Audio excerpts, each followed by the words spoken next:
தினக்காற்று செய்திகள். பாலமுருகன், இந்திய கம்யூனிஸ்ட் கட்சி, ஆர்.ஆர். நகர். இன்றைய தினம் கட்டார்பட்டி எல்லைக்கு உட்பட்ட வனிதா வயர்வெக்ஸில் நடைபெற்ற விபத்து 22 உயிர்களுக்கும் மேலாக பலி கொடுக்கப்பட்டுள்ளது. பொதுவாக பட்டாசு தொழிற்சாலைகளை ஆய்வு செய்கிறேன் என்ற பெயரில் அதற்கான வழிமுறைகளை அரசு வகுத்து அதற்கான தனி தாசில்தார் என்பது நியமனம் செய்யப்பட்டிருக்கின்றது. இந்த ஃபயர் ஹவுஸை பார்த்திங்கன்னா விதிமுறையில் தார் சாலைகள் முழுவதுமாக அமைக்கப்பட வேண்டும் என்று விதிமுறை சொல்கிறது. இங்கே சுமார் 3 கிலோமீட்டருக்கு மேலாக மண் சாலைகள் மட்டுமே இருக்குது. சுற்றியுள்ள கிராமப்பகுதியிலிருந்து வரக்கூடிய தொழிலாளர்கள் இன்றைய தினம் ஞாயிற்றுக்கிழமை அரசு விடுமுறை நாள், விடுமுறையில் பணி வைக்கக்கூடாதுன்னு சொல்லி அரசு உத்தரவு இருக்குது. அதையும் மீறி இங்கே பணியில் அமர்த்தப்பட்டிருக்கிறது. குறிப்பாக விருதுநகர் மாவட்டத்தை பொறுத்தவரை தொடர்ந்து விபத்துகள் நடைபெற்று கொண்டே வருகிறது. இந்த விபத்தை தடுப்பதற்கான நடவடிக்கை ஆட்சியாளர்கள், ஆட்சி அதிகாரிகள் முறையாக ஆய்வு செய்து நடவடிக்கை மேற்கொள்ளப்பட வேண்டும்.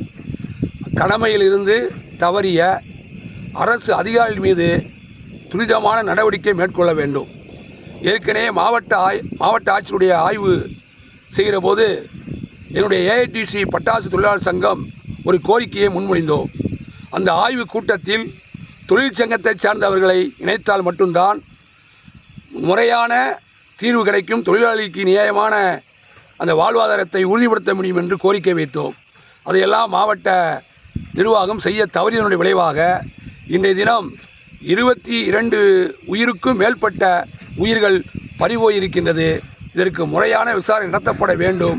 அரசு பாதிக்கப்பட்ட உயிர் நீத்த தொழிலாளர்களுக்கு முறையான நிவாரண நிதியை அளிக்க வேண்டும். ஏற்கனவே பசுமை தீர்ப்பாணையம் வலியுறுத்திய 20 லட்சத்தை உடனடியாக வழங்குவதற்கு இந்த மாவட்ட நிர்வாகம் நடவடிக்கை எடுக்க வேண்டும். விதிமுறைக்கு முரணாக செயல்பட்ட பட்டாசு ஆலைக்கு உடந்தையாக இருந்த அரசு துறை அதிகாரிகள் மீது துரித நடவடிக்கை எடுக்க வேணும். ஏன்னா இன்றைக்கி ரோடே இல்லை. இங்கேருந்து வரணும்னா அரை மணி நேரம் அது நடந்து வந்தா. ரோடே இல்லாத ஒரு பட்டாசு ஆலைக்கு ஒரு நிர்வாகம் எப்படி அனுமதி கொடுத்தது? ஆய்வு பண்ண அதிகாரி என்ன செஞ்சாங்க? எல்லாமே ஆய்வு பண்ணிட்டேன்னு சொல்லி எல்லா பயிராசிலையும் போய் ஆய்வு பண்ணிட்டேன்னு சொல்லி ஒரு அறிக்கை கொடுக்குறாங்க. இங்கே என்ன ஆய்வு செஞ்சீங்களா? தார் சாலையே இல்லாத இடத்துக்கு எப்படி நீங்கள் அனுமதிச்சிங்க? இவங்கெல்லாம் இந்த அரசு துறை மீது அரசு துரிதமாக நடவடிக்கை எடுக்க வேண்டும் என்று கேட்டுக்கொள்கிறோம். அரசு துறை அதிகாரிகள் முறையான ஆய்வு செஞ்சுருக்கானோ. இந்த ஆய்வு செய்வதனுடைய விளைவு இன்றைக்கி பல பட்டாசு தொழிலாளர்கள் உயிர் நீக்கக்கூடிய நிலைமை இருக்குது. பட்டாசு ஆலைக்கு நிரந்தரமான பட்டாசு தொழிலாளர்களை பாதுகாக்கிற விதமாக வரக்கூடிய ஆட்சியாளர்களாவது அதை செய்யணும் அப்படின்னு நான் கேட்டுக்கிறோம்.